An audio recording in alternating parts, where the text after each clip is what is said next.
दोस्तों नमस्कार, कैसे हो आप सब। आशा करता हूँ अच्छे होंगे। दोस्तों आज ये दिन ट्यूसडे का और आज डेट है 6 जून 2023 और दोस्तों अभी टाइम हो रहा है 8:39 हो चुके हैं रात के और मैं पहुँच गया हूँ द्वारका सेक्टर 12 और लास्ट ड्रॉप हुआ था द्वारका सेक्टर 11।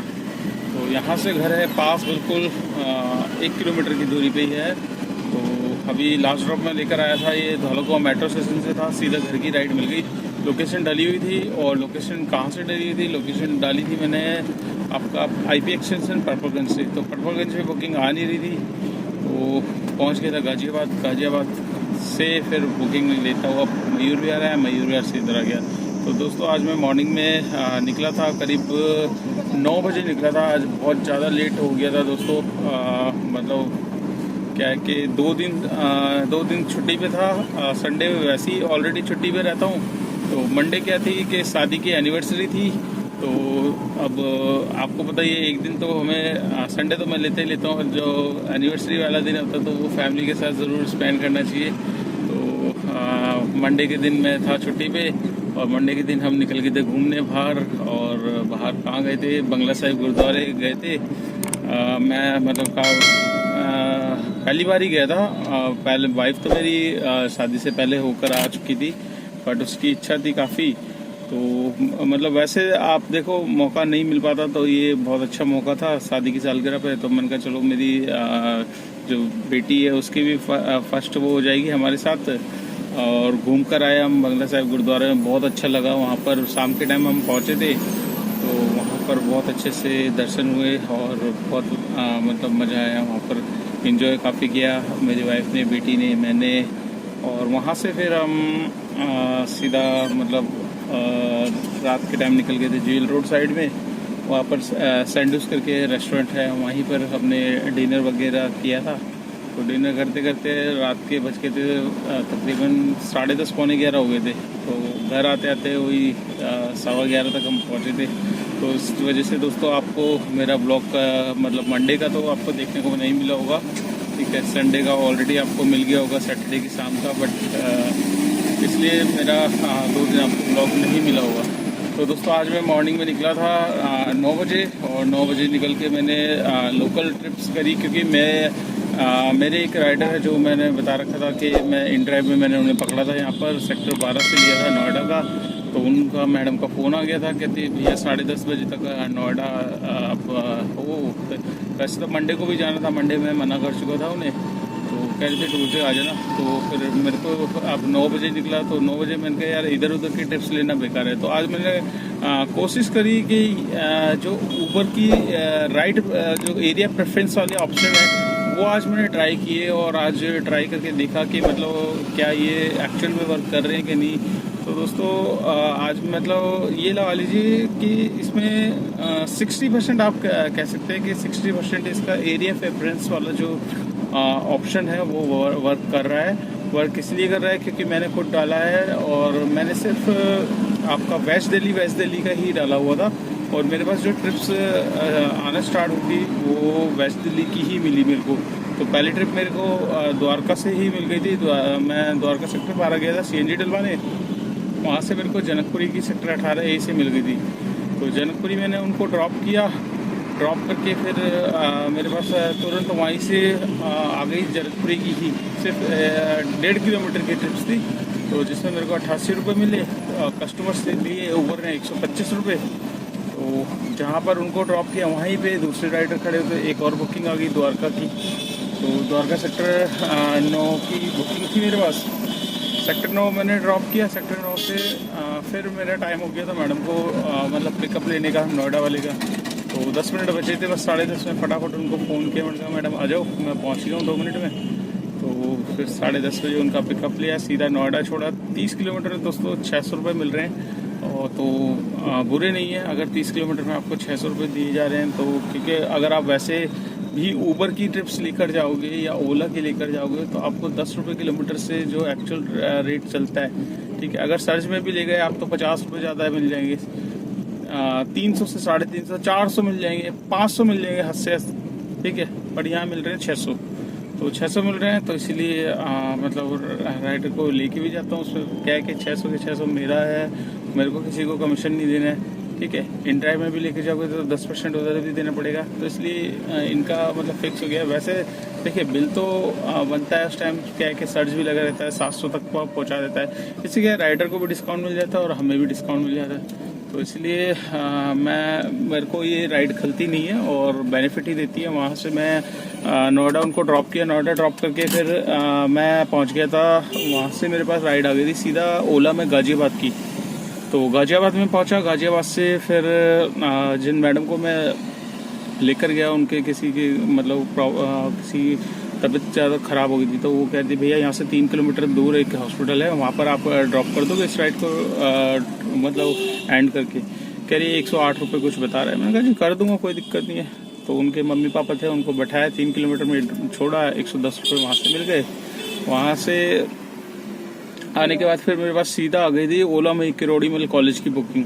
तो 1.22 की सर्च में आ गई थी मतलब बुकिंग। तो वो बुकिंग मैंने उठाई और फिर क्या है कि एमसीडी पास मैंने नहीं बनवा रखा था दोस्तों, मतलब 2 दिन छुट्टी पे था, तो मैं सोचा था मतलब बनवा लूंगा, पर वो लगा नहीं। 6 तारीख हो गई थी। अब एक मन कर रहा है यार बनवाऊं नहीं बनवाऊं, क्योंकि एनसीआर में एक तो पंगा ये हो गया, ओला ने टोल देना बंद कर दिया है यूपी साइड का, ठीक है। तो एक मन में वो थी कि यार बिना टोल के देखिए दोस्तों, एक तो क्या है कि फिर थोड़ा सा वो हो जाता है, बाउंडेशन सी हो जाती है कि यार टोल नहीं होगा तो फिर जाना आना, फिर 100 रुपये निकालो फिर। तो मैंने सोचा यार 6 दिन तो निकल चुके हैं, कोई नहीं यार, एक दिन में 300-300 रुपये खुद चाहे तो हम निकाल सकते हैं, नहीं चाहे तो कुछ भी नहीं हो सकता। तो मैंने चाहा तो फिर फटाफट मैंने जो राइडर को किरोड़ी मिल कॉलेज के लिए बिठाया था उनको टोल पे लेकर गया। मैंने कहा 2 मिनट में आया। मैंने 2 मिनट की जगह 15 मिनट हो गए और चाबी बंद कर गया। मैंने चाबी निकाल के, भैया देखो अपनी गाड़ी है, रिस्क तो लेना उससे वो नहीं है, किसी कोई राइडर है किस टाइप का है किस टाइप का नहीं है। हालांकि मैडम थी, पर देखो भरोसा किसी पे नहीं कर सकते हम।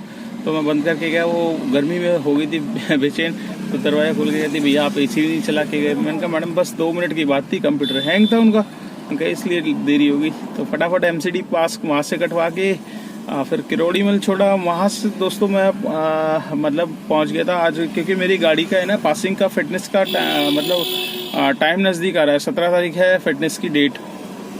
तो अभी मेरे को डिम्स वगैरह कटवानी थी, तो वहाँ से बीबीएम बस डिपो जो दिल्ली में है वहाँ से डिम्स की वो कटती है। तो मैंने सोचा यार मैं दलाल से कराऊंगा, जिस भी भाई से कराऊंगा जिससे मैं कराता हूँ अपना काम। तो मैंने कहा अगर मैं हूँ तो मैं खुद ही डिम्स कटवा लेता हूँ, वो बेकार में अलग से चार्जेस लेगा जो भी है, तो उसका कोई फ़ायदा नहीं है। तो इसलिए मैं चला गया, उससे मैंने पूछा क्या क्या है। उसने मैंने बोला मैं डिम्स की पर्ची काट देता हूँ, 0 से उसमें अमाउंट पर उसने काट दिया था। यहाँ पर मैं दिखा देता हूँ आपको, ये स्लिप थी, तो उसने काट के दी थी। बाकी फ़ोटो कॉपी वगैरह मैंने लगाई।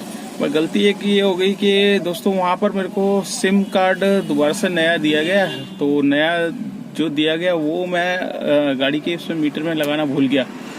तो जिसकी वजह से क्या है कि मेरी जीपीएस की लोकेशन नहीं आ रही थी और टाइमिंग चल रहा था वही 4 बजे का, मतलब 3:30 पौने 4 बज चुके थे। 4 बजे तक लास्ट वो हद से चलता है। तो उसकी वजह से मेरा मतलब डिम्स कटना रह गया। सिम वगैरह सब कुछ मिल गया और मैंने सिम डाल दिया, डाल के लोकेशन भी ओके दिखा रहा है अब। तो कल अगर दोबारा से चक्कर लगा मेरा तो डिम्स भी मतलब कट जाएगी। नहीं तो मैंने जिससे मैं काम करा रहा हूँ उसने बोला आप घर चले जाओ, मेरे को फ़ोटो खींच के भेज देना, मैं अपने आप निकलवा लूँगा, आपको आने की ज़रूरत नहीं है। तो देख लूँगा, अगर मेरा 1-2 दिन में चक्कर लगा तो वहीं से फिर डिम्स कटवा लूँगा, वरना अदरवाइज़ जिससे काम करवा रहा हूँ वो अपना निकलवा देगा। और कोशिश यही है शनिवार को गाड़ी पास कराऊँ, और शनिवार को शायद सेकंड सैटरडे पड़ेगा, तो फिर मंडे या ट्यूसडे में मतलब। तो अब उससे पहले क्या है कि अब क्लास लेने का कुछ सिस्टम बना दिया इन्होंने, तो जिससे काम करा रहा हूँ उसने बोला भैया क्लास भी लेनी पड़ेगी 1 दिन की। तो वो लिंक वगैरह देगा, अब जाके घर पे लिंक वगैरह की डिटेल्स फॉर्म भरूंगा, उसके बाद मेरे पास लिंक आ जाएगा, टाइमिंग आ जाएगा, 1 घंटे की क्लास होती है वो अटेंड करनी है। उसके अटेंड करने के बाद फिर सर्टिफिकेट मिलेगा, वो हमें लगा के फिर आपकी गाड़ी पास होगी। तो देखते हैं, लेट्स सी क्या होता है। तो दोस्तों आज का मैं आपको काम बता देता हूँ। आज का काम कितना हुआ है मेरा, कोई खास ज़्यादा काम हुआ नहीं है, जितने भी होता है आपके साथ शेयर कर देता हूँ, ठीक है। यहाँ पर आप देख सकते हैं 1100 कुछ रुपये का मेरा ऊबर का काम है, और ओला का काम है मेरा 589 रुपये का, जिसमें 100 रुपये का टोल है, 689। तो 1100 प्लस 617 1800 रुपये ये हो गए, प्लस 600 रुपये के मेरा ऑफलाइन काम है।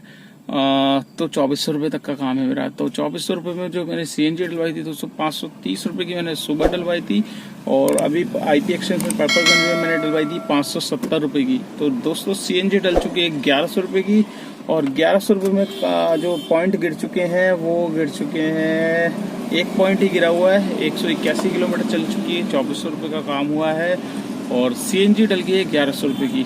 तो 530 की जो थी पूरी की पूरी खर्च हो गई, उसके बाद 100 रुपये तक की और खर्च हो गई है। तो 600 रुपये तक की मेरी CNG खत्म हो चुकी है। CNG लग गई 600 रुपये की। 2400 रुपये में से 600 रुपये निकालेंगे। टोल भी, टोल को तो हम उन्हें हटा ही देते हैं। तो 2400 रुपये में 600 रुपये निकालेंगे, 1800 रुपये बचेंगे। 1800 रुपये में से 200 रुपये गाड़ी की maintenance, fitness, permit, insurance, tyre घिस रहे हैं, बहुत सारी चीज़ें हैं दोस्तों, जो मैं सिर्फ 200 रुपये में काउंट करता हूँ। डेली के हिसाब से करता हूँ, अगर वैसे बताया जाए साल के हिसाब से तो बहुत बड़ा खर्चा हो जाता है, जो कि हम अगर सोचें ना तो बहुत चीज़ है। तो दोस्तों 1800 में से 200 रुपये और निकाल देंगे, बचेंगे 1600 रुपये। 1600 रुपये आज की नेट इनकम है। तो इस 1600 रुपये में मेरे को किसी को कुछ नहीं देना, इसी में घर का खर्चा है, इसी में सारी चीज़ें हैं। तो यही है इनकम 12 घंटे की, और 12 घंटे में ये मैं अपना काम बता रहा हूँ। अगर आपकी नई गाड़ी है तो आपको इसमें से EMI भी निकालनी पड़ेगी। EMI हटाओगे 500-600 रुपये की, तो आपकी नेट अर्निंग आएगी 1000 रुपये की। तो 12 घंटे में दोस्तों 1000 रुपये तक का आप काम निकाल सकते हो। और अगर आपने ड्राइवर हायर किया हुआ है तो उसमें से ड्राइवर की भी सैलरी निकालोगे, तब जाके आपके पास आएगी नेट अर्निंग। ये काम मैं सिर्फ 12 घंटे का बता रहा हूँ, इससे ज़्यादा भी हो सकता है, इससे कम भी हो सकता है। सारी की सारी चीज़ें आपके हाथ में, आप कितना रोड पे टाइम देना चाह रहे थे, जितना आप टाइम दोगे उतनी ज़्यादा अर्निंग कर पाओगे। बट जैसे कि मैंने हमेशा बोलता हूँ कि ड्राइविंग का भी एक टाइमिंग होता है, 10 से 12 घंटे इनफ होते हैं। इससे ज़्यादा दोगे तो 10 तरीके की प्रॉब्लम आएगी। तो वो प्रॉब्लम से बचना है तो अपना लिमिट से काम करो, लिमिट से टाइम से घर पहुंचो, वो बेस्ट है। तो चलिए दोस्तों, इस वीडियो को कर लेते हैं यहीं पे एंड। आपको वीडियो कैसी लगी लाइक कर देना, चैनल पर फर्स्ट टाइम होता है चैनल को सब्सक्राइब कर लेना। अगर आप मेरी वीडियो फेसबुक पे देख रहे हो तो उसको भी फॉलो कर लो जल्दी से, और ज़्यादा से ज़्यादा शेयर कर दो दोस्तों। आप शेयर नहीं करते, वीडियो देखते यार, जितना शेयर करोगे उतनी हेल्प मिलेगी, उन भाइयों के पास जाएगी जो जानना चाहते हैं एक्चुअल में ओला उबर में काम कितना है, कैसा काम है, क्या करे क्या ना करे, कौन सी गाड़ी ले कौन सी गाड़ी ना ले। नए बंदों के लिए बहुत सारी वीडियो मैंने बना रखी है मोटिवेशन की। तो दोस्तों काफ़ी भाई नए हैं जो इस लाइन में आना चाहते हैं और जानना चाहते हैं एक्चुअल में काम कितना है। तो मेरी वीडियोस में आपको फेक जानकारी बिल्कुल नहीं देता, मैं सारी की सारी विद प्रूफ और जेन्युइन ऑर्गेनिक सारी की सारी चीज़ें दिखाता हूँ। तो चलिए दोस्तों, वीडियो को एंड कर लेते हैं और आपसे मिलते हैं नेक्स्ट डे नेक्स्ट रनिंग पे। तब तक के लिए बाय बाय।